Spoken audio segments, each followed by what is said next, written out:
Alright, my name's Moonlands, and welcome to a slice of what I am going to be calling Moonlands Uncut, or Moonlands Raw and Uncut, or Moonlands Raw / Uncut. I'm not quite sure how it's going to go, but basically it's the slogan I'm thinking for it is concise.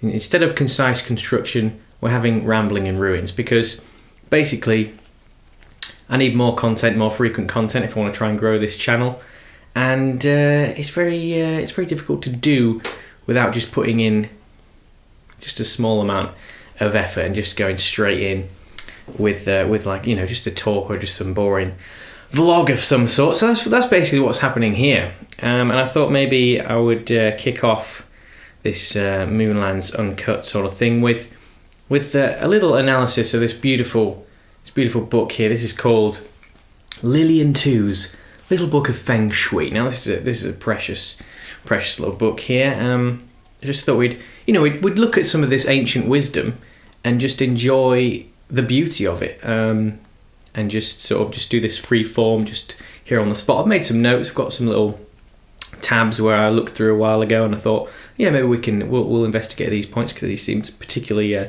important. So let's look at this here. So we have the tips in this little book will transform your life by harnessing the positive energy from your environment. Use them to arrange your home and workplace so as to accumulate auspicious energy for happiness, prosperity, and good health, as well as an advice on lucky symbols and features, colours, and room layouts. There are warnings of what to avoid and tips on how to deflect and dissolve inauspicious energy lines. Okay, that's a little introduction from Lillian Tu there. I've noticed on the front page here it also says, this little book is dedicated with big love to my daughter. This little gem of a book she puts there. Usually we use that sort of praise for the audience, whoever, but it's nice that she's got pride and confidence in her work there, to call it a gem herself. So we got some basic stuff here, like, it's all about understanding the flow of qi. Feng Shui is understanding the flow of qi, okay, the hidden life breath that permeates the environment. When qi is in disarray, misfortunes rule the day. Learn to recognize the hidden energies of qi, and that's what I'm going to help us do today. I'm going to show you just how easy that is, and what a beautiful selection of tips we have in this book. So we start off nice and simple. We've got stuff like the ratio of windows. I don't know if you know this, but the ratio of windows to door in all your rooms should not exceed 3:1. Too many windows will cause all your luck to seep away. It is also better to not have windows on the wall opposite the door. Now, I'm hoping that doesn't apply to conservatories, but to be honest, I think I've already made a big error by doing this in here, because this is basically a room of windows, so it's good to know. So thanks for that. Just general help here. Also, wind chimes in the northwest work best when placed in the northwest. A 6-rod wind chime here attracts mentors and influential people into your life. It also assists the family's patriarch's luck. So if you just want to make sure that Mr. Miyagi comes in, starts helping you out. wax on, wax off. Interesting. It's written by a woman, Lillian Tu, but she doesn't seem to mention smashing the patriarchy, which is because this is ancient wisdom. This is the real deal. Okay, this is all about chi flow. This is beyond anything we know. So if she's saying that it's good to increase the family patriarch's luck, then I guess that's something to note for the modern world.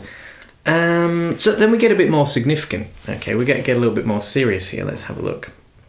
So something that I find particularly terrifying here: protruding corners create knife edges. Okay, soften the sharp, harmful edges of square pillars or protruding corners by placing a plant directly in front of them. So I think we should be okay here. We've got pretty round stuff going on.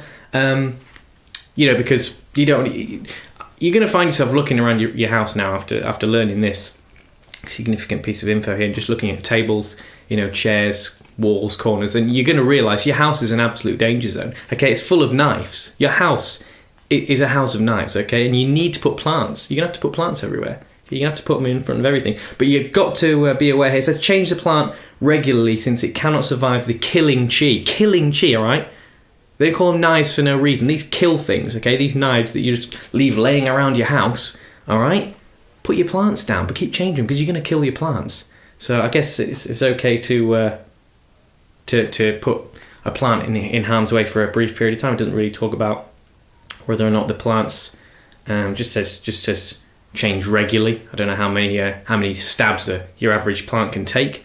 Probably put them in a round pot as well, because otherwise you have to put a plant next to that plant if it's got square sharp corners on the pot, and then you're just going to have to. It's going to be sort of an infinite regression of plants protecting plants. So it's going to be a lot of gardening money there. Also, deflect the killing energy of overhead beams. So exposed overhead beams may cause bad energy to press down on anyone sitting or sleeping below. Hang a 5-rod wind chime on the beam to counter this Feng Shui defect in the home or office. Do ensure that the rods are hollow rather than solid, so the chi can travel through them and transform into good luck. Of course.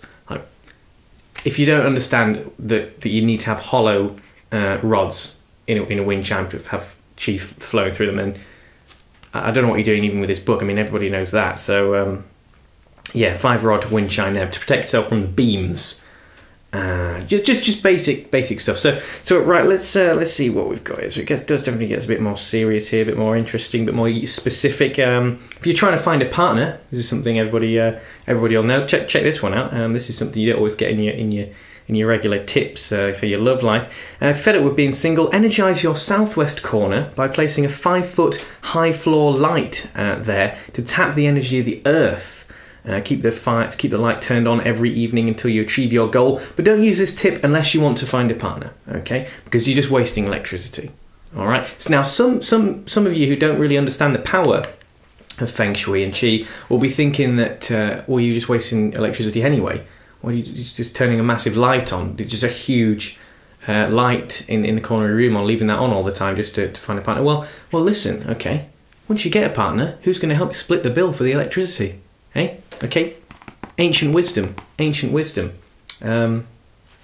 what it is. Also, here we go. Look, more stuff we do with being with somebody there. Feng Shui in the bedroom. Never allow mirrors to reflect the bed. For reflections in the mirror suggest the presence of a third party. Now, perhaps you might be into spicing up your love life a little bit there. You like the voyeuristic nature of perhaps looking back at yourselves as though you're somebody else, or you're thinking of introducing a third party into the mix there. Not recommended, apparently, according to Lillian 2. So don't be doing that. Do not sleep under an exposed beam. This causes sleepless nights and a rift between couples. Okay, now if we look back, we already know that beams cause some serious problems. So we've got the killing energy of the beams. So but obviously, if you've got beams in your bedroom, you'll have a 5-rod wind chime on there. So in the event that you've got a breeze in the house, that is probably going to be part of the reason why you're having the sleepless nights there. If you've got that 5 beam wind chime going on in there. So, and also, if your bedroom is in the northwest corner, you're going to have the 6-rod wind chime in there to introduce the look of the patriarch. For obviously, if you're somebody who wants to consider increasing the look of the patriarch in the bedroom, and you've got your 6-rod wind chime in there, just consider that you are also going to add to the potentiality of that third party interference with Mr. Miyagi popping in to help you out with his wisdom. So just consider there's a lot going on there. You're going to have 5-rod wind chime, 6-rod wind chime. They may be making noise, and maybe not. If they're inside, it'd probably be quiet, but you've also got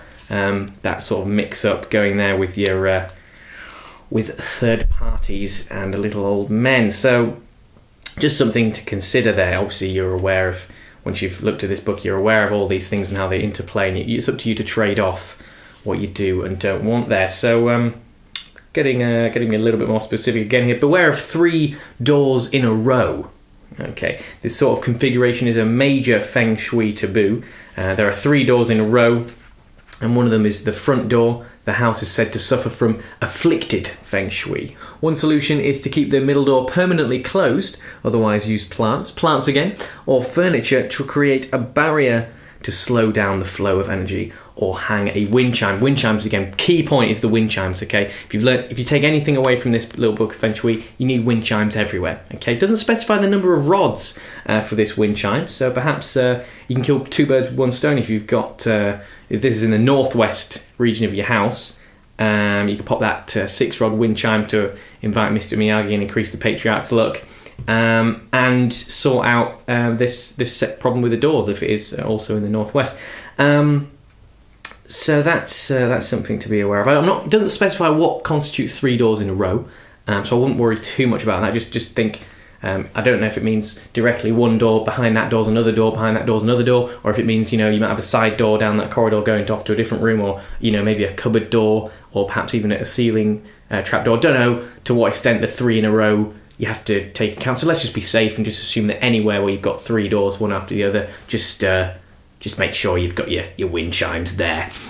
Long corridors and cramped spaces. Let's see some information on here. Right, rooms at the end of a long corridor tend to be unlucky. Now, this, I don't know about you, but this rings really true with me. So much ancient wisdom in here. Bedrooms, studies, or offices at the end of a long corridor are usually afflicted by killing energies. Okay, this is serious.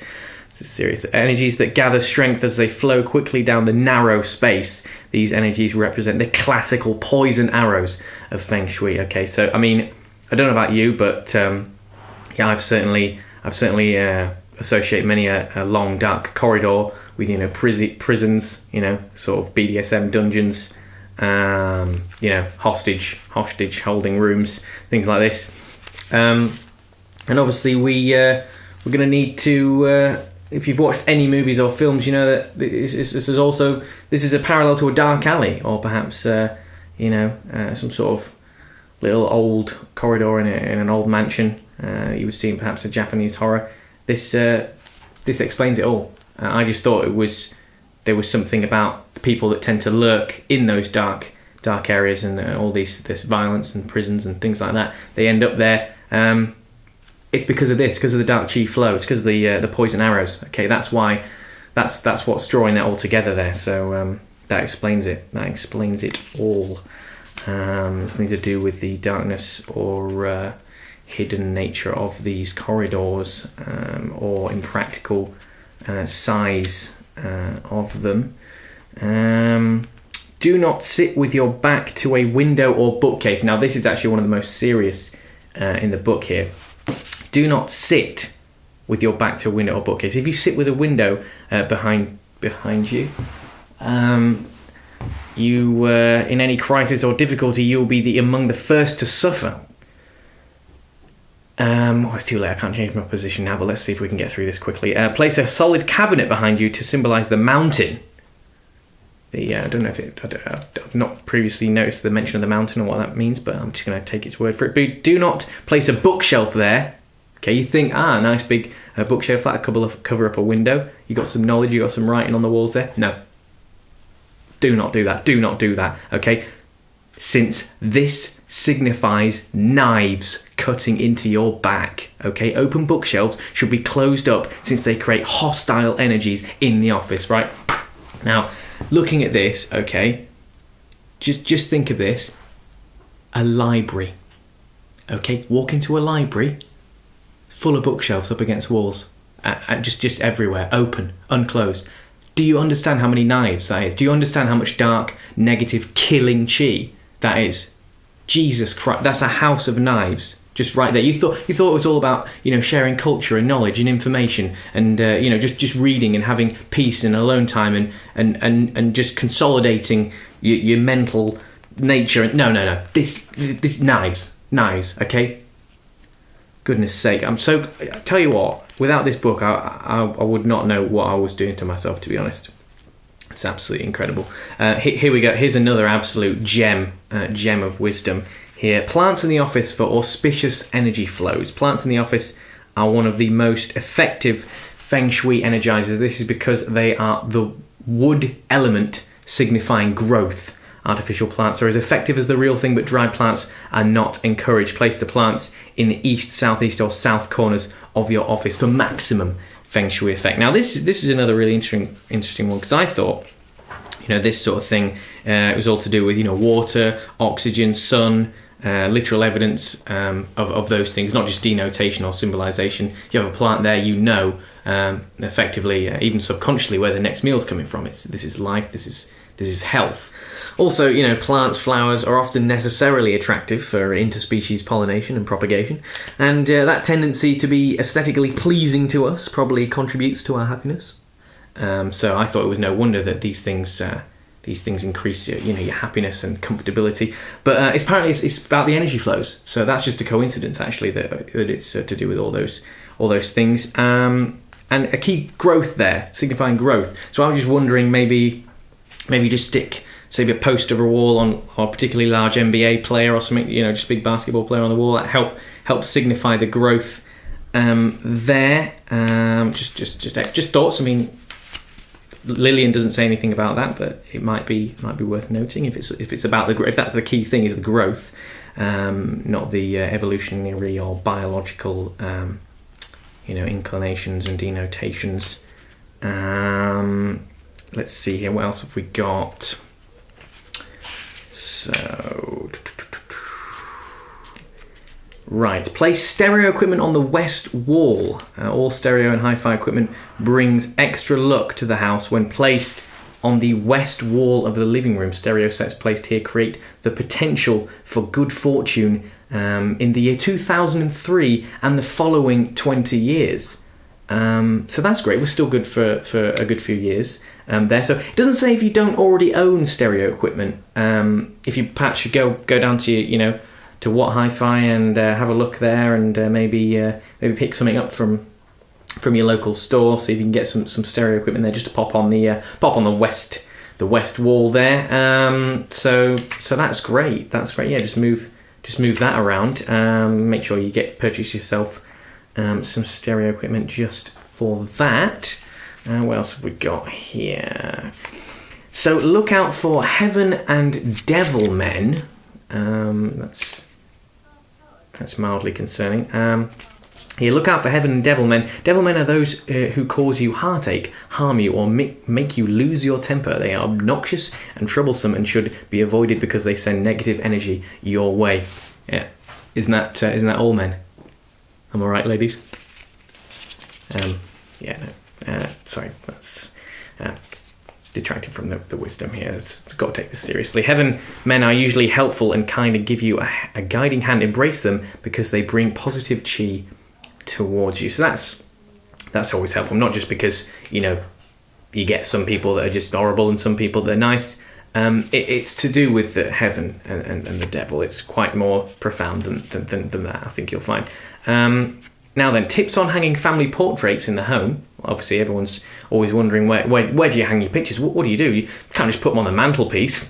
That's too simple. Do not hang photographs of family members in the following places, okay? Facing the toilet door, directly facing the front door, facing a staircase, in the basement, or directly under a toilet on the floor above, okay? Now, this, again, I know what you're thinking. Oh, it maybe, facing the toilet door or directly under a toilet, that's just telling your family members exactly what you think of them by putting their picture there. That's not exactly nice. It's you don't want to put a family portrait in the basement or facing a staircase, or any portrait for that matter, because you're not going to bloody see it, are you? It's not to do with that, okay? It's not to do with that. It's because of the chi, all right? It's the Feng Shui, all right? It's all about the flow, okay? It's not just because putting a picture of a family member in the toilet tells you what to think of them. It's not to do with that. It's more profound. Pointing a finger creates bad things.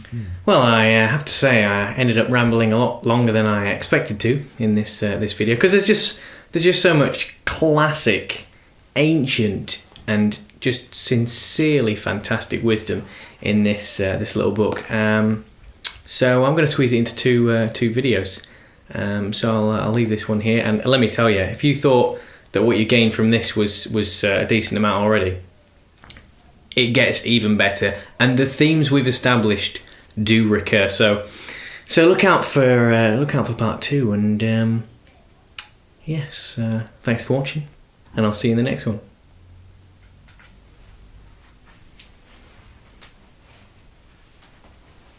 Shit. 30 minutes! Holy fuck.